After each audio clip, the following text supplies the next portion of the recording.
नमस्कार दोस्तों, ocean of knowledge में आपका बहुत बहुत स्वागत है। आज मैं आप लोग के लिए जियोग्राफी का बहुत ही महत्वपूर्ण टॉपिक जो सोलर सिस्टम है, ठीक है ना, जो कि सोलर सिस्टम और ग्लोब है, तो आज हम इसका अध्ययन करने वाले हैं। चलिए हम स्टार्ट करते हैं। पृथ्वी की गति के बारे में जानते हैं। तो पृथ्वी अपने अक्ष पर लगभग 24 घंटे में एक चक्कर पूरा करती है।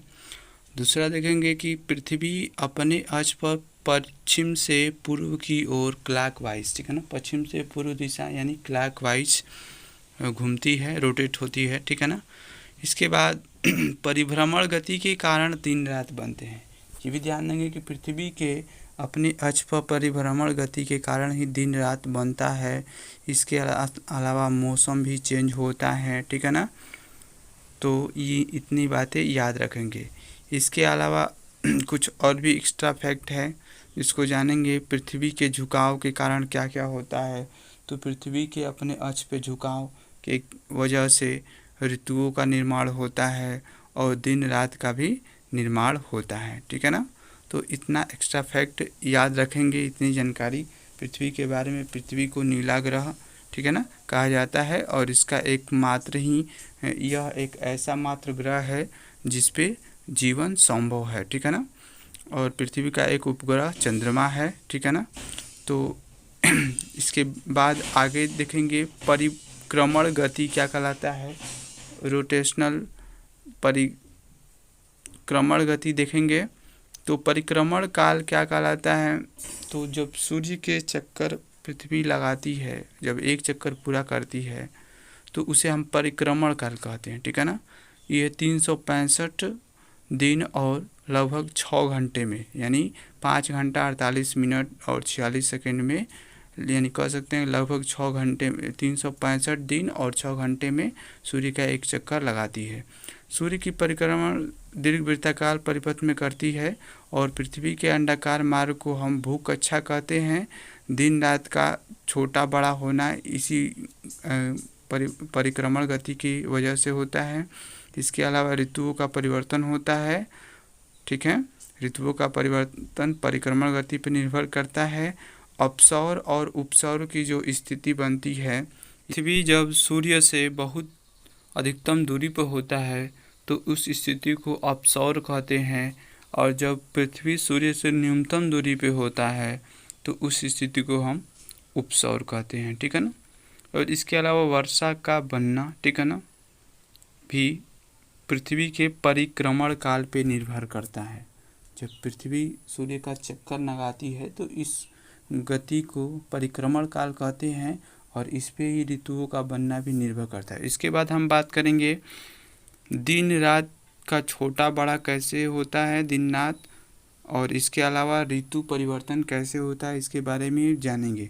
तो सबसे पहले देखेंगे 21 मार्च के दिन, 21 मार्च को सूर्य भूमध्य रेखा पर लंबवत चमकता है और इस वजह से सर्वत्र दिन रात समान होते हैं, ठीक है ना। सर्वत्र माने सभी जगहों, ठीक है ना, चाहे दक्षिण ध्रुव हो चाहे उत्तर ध्रुव हो, ठीक है ना, सभी गोलार्ध में, ठीक है ना, दिन रात समान होते हैं। इसके बाद देखेंगे दिन व रात की समान अवधि को हम विषुव कहते हैं। इसे विषुव कहा जाता है, ध्यान देंगे। दिन और रात की जो समान अवधि होती है इसे विषुव कहेंगे, ठीक है।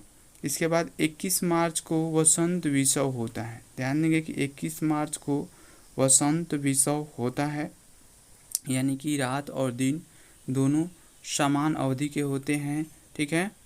और इसके बाद हम बात करेंगे वसंत ऋतु वसंत होती है। 21 मार्च को कौन सी ऋतु होती है, तो वसंत ऋतु होती है, ध्यान देंगे, ठीक है ना।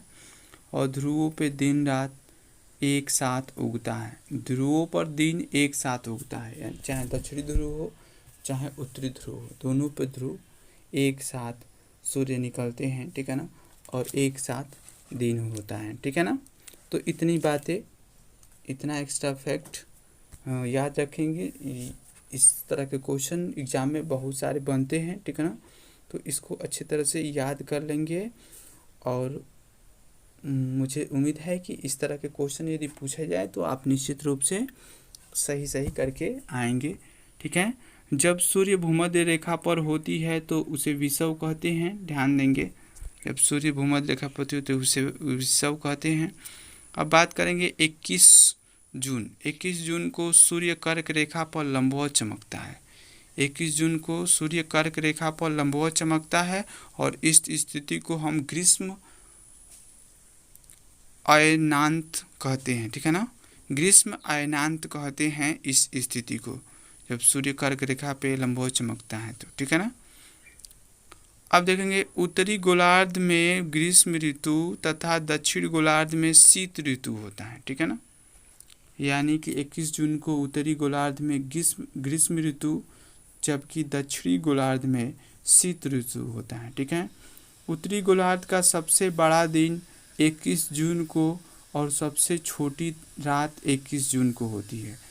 दिन सबसे बड़ा होता है और सबसे छोटी रात होती है। ठीक है ना, तो क्वेश्चन दोनों तरह से पूछा जाता है। ठीक है, दक्षिणी गोलार्ध का सबसे छोटा दिन 21 जून को होता है। ठीक है, दक्षिणी गोलार्ध का सबसे छोटा दिन 21 जून को होता है।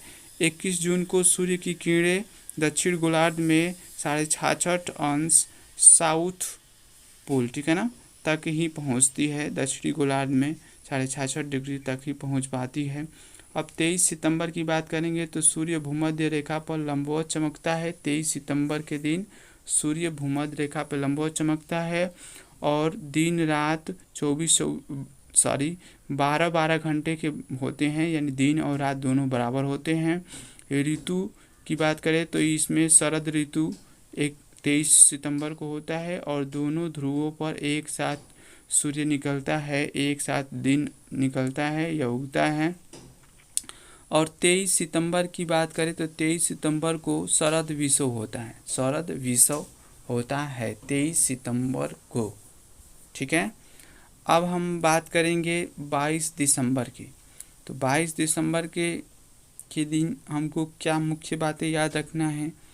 सूर्य मकर रेखा पर लंबवत चमकता है। ठीक है ना, सूर्य 22 दिसंबर को मकर रेखा पर लंबवत चमकता है और दक्षिणी गोलार्ध में ग्रीष्म ऋतु होती है। ठीक है ना, दक्षिणी गोलार्ध में ग्रीष्म ऋतु होती है। ठीक है, उत्तरी गोलार्ध में शीत ऋतु होती है जबकि दक्षिणी गोलार्ध में ग्रीष्म ऋतु होती है। ठीक है, 22 दिसंबर को शीत ऋतु अयनांत या मकर अयनांत कहते हैं। ठीक है ना, 22 दिसंबर को शीत अयनांत कह सकते हैं या मकर अयनांत कहते हैं। ठीक है, और दक्षिण गोलार्ध का सबसे बड़ा दिन 22 दिसंबर को होता है। दक्षिण गोलार्ध का पूछा जाए कि सबसे बड़ा दिन कब होता है तो हम क्या बताएंगे, क्या जवाब देंगे मित्रों, 22 दिसंबर देंगे। ठीक है ना, और उत्तरी गोलार्ध का सबसे छोटा दिन पूछा जाए तो 22 दिसंबर को उत्तरी गोलार्ध का सबसे छोटा दिन होता है। उत्तरी गोलार्ध में सूर्य की किरणें 66.5 डिग्री नॉर्थ तक पहुंचती है। ठीक है ना, अब इसके बाद अध्ययन करेंगे उपसौर और अपसौर की स्थिति कब आती है। तो सबसे पहले जानेंगे उपसौर क्या होता है। तो पृथ्वी और सूर्य के मध्य जब न्यूनतम दूरी होती है, सबसे कम दूरी जब होती है तो इस स्थिति को उपसौर कहते हैं। और यह स्थिति 3 जनवरी को यानी पृथ्वी 14.7 करोड़ प्रकाश वर्ष की दूरी पे सूर्य से होती है। ठीक है ना, और दूसरा स्थिति अपसौर की स्थिति कब आती है, सूर्य एवं पृथ्वी के बीच अधिकतम दूरी, सर्वाधिक दूरी होती है, दोनों के बीच का डिस्टेंस होता है सर्वाधिक होता है, मैक्सिमम होता है, तो ये स्थिति आता है। ये स्थिति 4 जुलाई को अपसौर की स्थिति होती है और इस समय 15.21 करोड़ प्रकाश वर्ष दोनों के बीच की दूरी होती है। ठीक है ना, यानी सूर्य और पृथ्वी के बीच की दूरी होती है। इसके बाद देखेंगे, फिगर में भी देख सकते हैं आप, पृथ्वी सूर्य के चारों ओर दीर्घवृत्ताकार पथ पर परिक्रमा करती है और पृथ्वी एवं सूर्य के मध्य औसत दूरी जो होती है 14.96, ठीक है ना, करोड़ किलोमीटर में होती है। 14.96 करोड़ किलोमीटर होती है, जिसको लगभग में 15 करोड़ किलोमीटर कह सकते हैं। ठीक है ना, औसत दूरी। ठीक है, अब देखेंगे सूर्य ग्रहण और चंद्र ग्रहण, ये भी परीक्षा में बार बार पूछा जाता है और मुझे लगता है कि ज़्यादातर बच्चे इस क्वेश्चन को गलत करते हैं। सूर्य ग्रहण की स्थिति कब होती है? तो जब सूर्य और पृथ्वी के बीच में चंद्रमा आ जाता है। ठीक है ना, फिगर में देखेंगे सूर्य और पृथ्वी के बीच में जब चंद्रमा आ जाता है तो उस कंडीशन में सूर्य ग्रहण लगता है। ध्यान देंगे SME फार्मूला याद रखेंगे तो आपको आसानी से ये लर्न हो सकता है। और चंद्र ग्रहण की स्थिति कब आती है? जब सूर्य और पृथ्वी चंद्रमा के बीच में पृथ्वी आ जाए तो इस स्थिति को चंद्र ग्रहण कहते हैं। ठीक है ना, जब सूर्य और चंद्रमा के बीच में पृथ्वी आ जाए तो इस स्थिति को चंद्र ग्रहण कहते हैं, यानी चंद्र ग्रहण लगता है। ठीक है, तो ये याद रखेंगे। इसके बाद देखेंगे ज्वार भाटा। ज्वार भाटा की घटना के बारे में अध्ययन करेंगे। ज्वार भाटा की स्थिति कैसे घटित होती है। ठीक है, तो सूर्य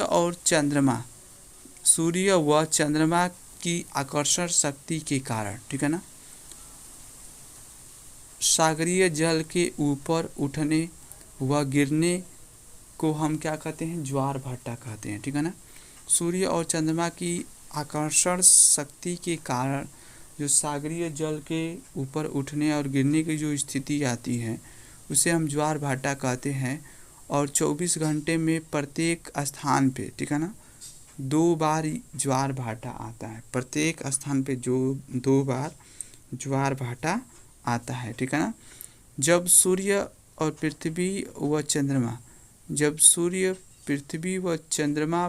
एक सीध में हो तो दीर्घ ज्वार आता है। ठीक है ना, जब सूर्य पृथ्वी और चंद्रमा एक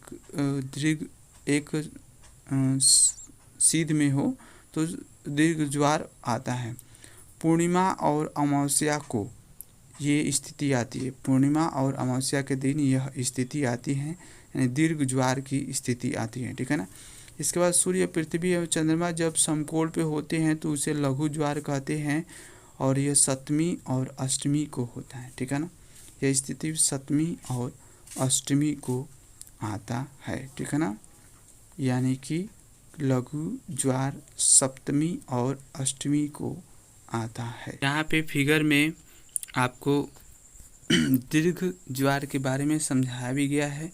ठीक है, जब सूर्य, चंद्रमा और पृथ्वी जब एक सीध में होती है तो दीर्घ ज्वार का घटना घटित होता है। ध्यान देंगे। ठीक है ना, तो ऐसे क्वेश्चन एग्जाम में बहुत सारे बनते हैं। ठीक है ना, और आप ऐसे क्वेश्चन का अच्छी तरह से अध्ययन करें। चंद्रमा के परिक्रमण के कारण अपने ही स्थान पर आने वाले दैनिक ज्वार प्रतिदिन 52 मिनट देरी से आता है। ठीक है ना, यह चंद्रमा के परिक्रमण के कारण जो अपने स्थान पे ही आने वाले दैनिक जो ज्वार होते हैं वो प्रतिदिन 52 मिनट की देरी से आते हैं। ठीक है, 2 विपरीत ज्वारों में अंतर कितने मिनट का होता है? तो इस तरह से 2 विपरीत ज्वारों में अंतर 24 घंटे और 52 मिनट का होता है, क्योंकि 24 घंटे में 2 बार ज्वार आती है। ध्यान देंगे, एक दिन में 2 बार ज्वार आती है। ठीक है, अपने ही स्थान पर आने वाले ज्वार भाटा में समय का अंतर 6 घंटे और 13 मिनट का होता है। ठीक है ना, अपने ही स्थान पर आने वाले ज्वार भाटा में समय का अंतर 6 घंटे 13 मिनट का होता है। ठीक है, भारत में सर्वाधिक ऊंचा ज्वार ओखा जो गुजरात में आता है। ठीक है ना, ओखा जो कि गुजरात में, ठीक है, ज्वार भाटा आता है, सबसे ऊंचा ज्वार भाटा होता है। ठीक है, और विश्व का सबसे ऊंचा ज्वार भाटा फंडी की खाड़ी जो कनाडा में 18 मीटर का ज्वार भाटा, ठीक है ना, 18 मीटर की ऊंचाई तक ज्वार भाटा आता है। ठीक है ना, ये विश्व का सबसे ऊंचा ज्वार भाटा है, फंडिंग की खाड़ी जो कि कनाडा में है, और इस ज्वार भाटा की ऊंचाई 18 मीटर तक होती है। ठीक है, अपकेंद्रीय बल द्वारा अप्रत्यक्ष ज्वार उत्पन्न होता है। अपकेंद्रीय बल द्वारा अप्रत्यक्ष ज्वार उत्पन्न होता है। ठीक है ना, तो इन बातों का भी ध्यान रखेंगे। ठीक है, अब देखते हैं अक्षांश और देशांतर के बारे में हम डिस्कस करते हैं। अक्षांश रेखाएं और देशांतर रेखाएं क्या होती हैं, इसके बारे में हम डिस्कस करेंगे। तो सबसे पहले जानेंगे अक्षांश रेखाओं को लैटिट्यूड कहते हैं इंग्लिश में।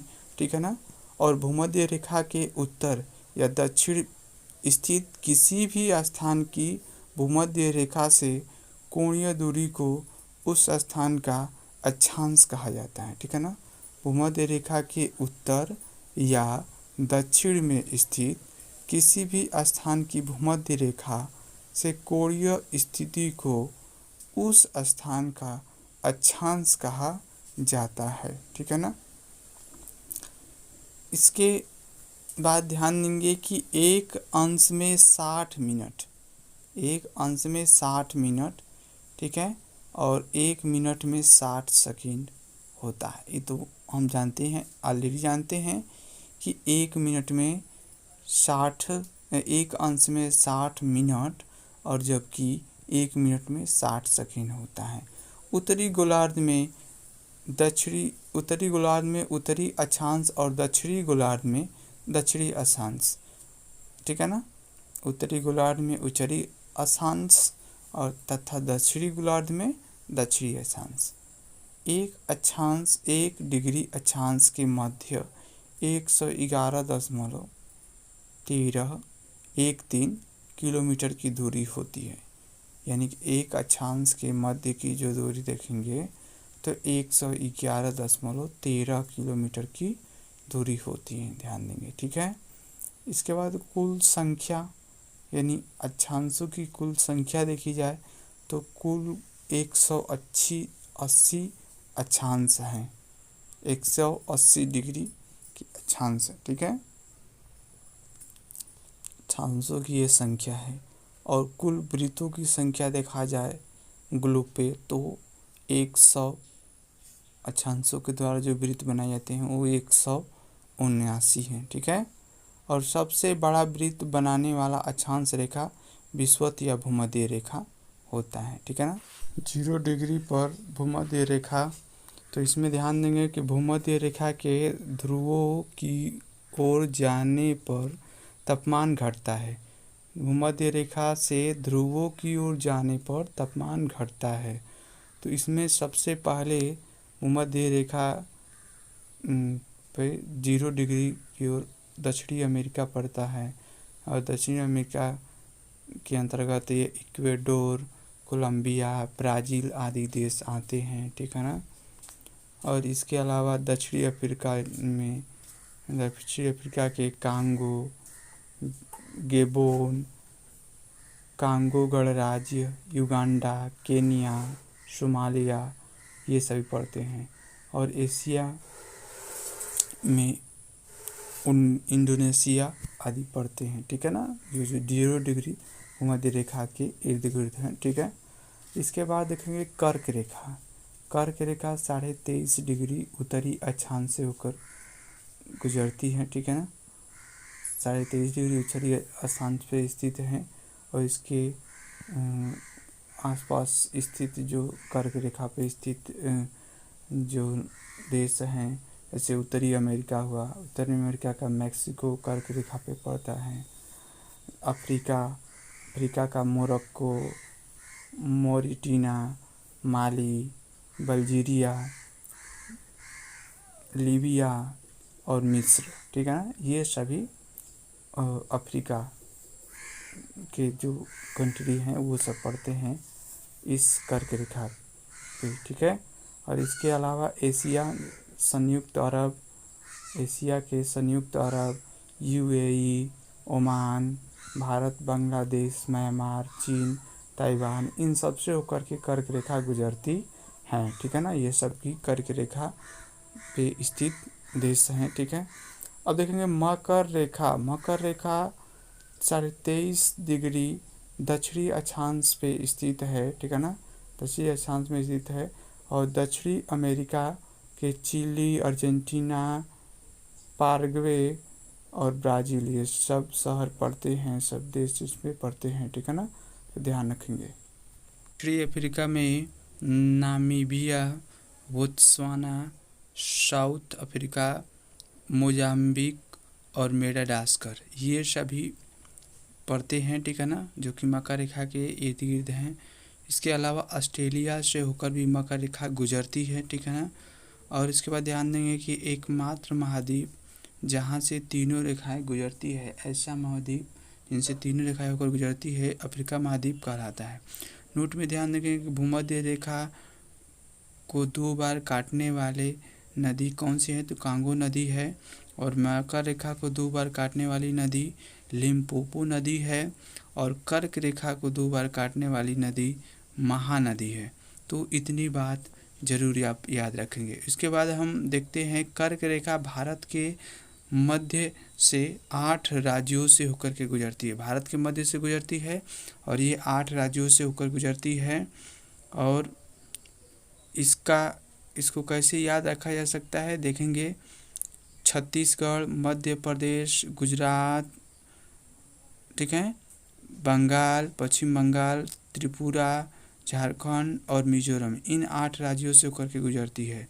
उसके बाद बात करेंगे हम आर्कटिक वृत्त। तो आर्कटिक वृत्त जो है 66.5 डिग्री से उत्तरी अक्षांश में स्थित है, ठीक है ना। और